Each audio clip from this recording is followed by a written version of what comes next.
उत्तर प्रदेश के कचनपुर गांव में एक गरीब किसान का परिवार रहता था। 4 भाई और एक प्यारी सी बहन रिया। सबसे बड़ा भाई मोहन, सख्त लेकिन दिल का बहुत अच्छा। रिया सबसे ज्यादा अपने छोटे भाई करण से प्यार करती थी। सुबह सभी भाई खेत जाने की तैयारी कर रहे थे।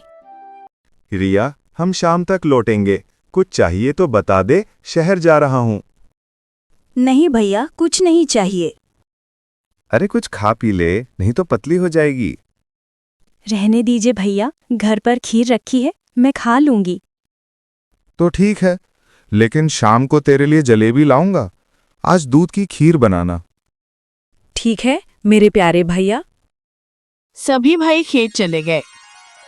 रिया घर की सफाई में लग गई और फिर नींद में चली गई। जब आंख खुली तो शाम ढल चुकी थी। हे भगवान, अब तक कुछ भी तैयार नहीं किया। वो जल्दी जल्दी सब्जियां काटने लगी, तभी उंगली चाकू से कट गई।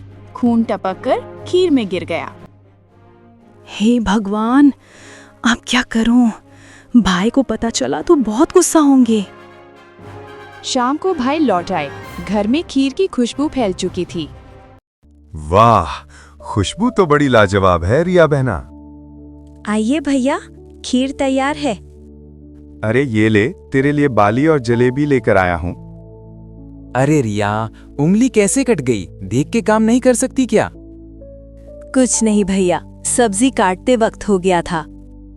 सब भाई खाने बैठे। जैसे ही पहला निवाला लिया, सब ठहर गए। लेकिन अगले ही पल, वाह, क्या स्वाद है रिया, ऐसा स्वाद तो कभी नहीं मिला। रिया के चेहरे पर डर की जगह मुस्कान लौट आई। रात को करण अपनी बहन के कमरे में आया।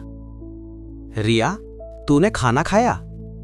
हाँ भैया, थोड़ा सा खाया हूँ। तू जानती है ना, तू मेरी जान है। और आप मेरे प्यारे भैया।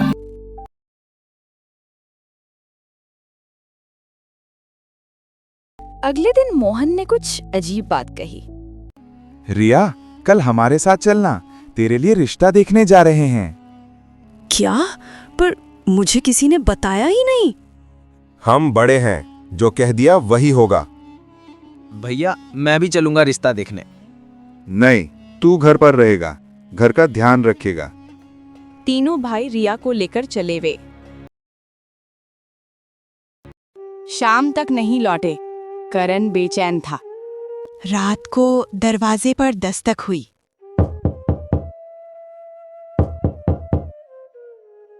भाई लौट आए और घर के अंदर गया। भैया, रिया कहाँ है? आ जाएगी थोड़ी देर में। कहाँ छोड़कर आए उससे तुमने? पहले खा ले, तेरे लिए मटन लाए हैं। करण ने थाली में झांका। मांस के टुकड़े। एक टुकड़ा खाया और उल्टी कर दी। ये किसका मांस है भैया, सच बताओ। जिसे तू खोज रहा है, रिया का। करण की आंखों से आंसू बह निकले। मोहन ने जेब से रिया की बाली निकालकर फेंक दी। बस यही बची थी तेरी बहन की निशानी। तुम सब दरिंदे हो, मैं सबको बताऊंगा। किसे बताएगा? सब कहेंगे तूने ही किया। और वो तीनों भाई हंसते हुए अंदर चले गए। करण वही फूट फूट कर रोता रह गया। अगले दिन सब सामान्य था, लेकिन रात को करण ने देखा घर बिल्कुल साफ था। किसी ने सफाई की थी। मेरे घर किसने साफ किया? वह छिप गया। तभी खिड़की से रिया की आत्मा अंदर आई। रिया, तू कैसे हो भैया आप? करण उसे गले लगाने दौड़ा, लेकिन उसके आर पार निकल गया। अब मैं आत्मा हूँ भैया, आप मुझे छू नहीं सकते। मुझे माफ कर दे, मैं कुछ नहीं कर पाया। आप सबसे अच्छे भैया हैं, आपकी गलती नहीं थी। तेरी आत्मा को शांति तभी मिलेगी जब वो सब सजा पाएंगे। अगले दिन करण गांव के तांत्रिक बाबा कालेश्वर के पास गया।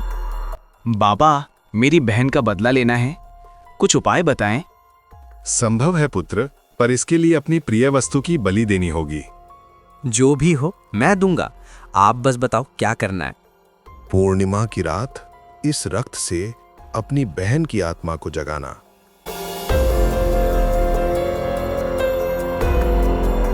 रात को करण ने वैसा ही किया।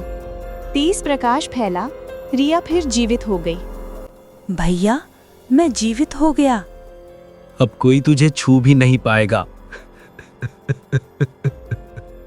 अगली सुबह तीनों भाइयों की लाशें खेत में बिखरी पड़ी थीं।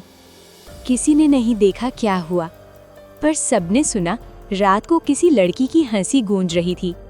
कहते हैं कचनपुर गांव में आज भी पूर्णिमा की रात को दूध की खीर की खुशबू फैलती है और कहीं दूर किसी की हंसी सुनाई देती है।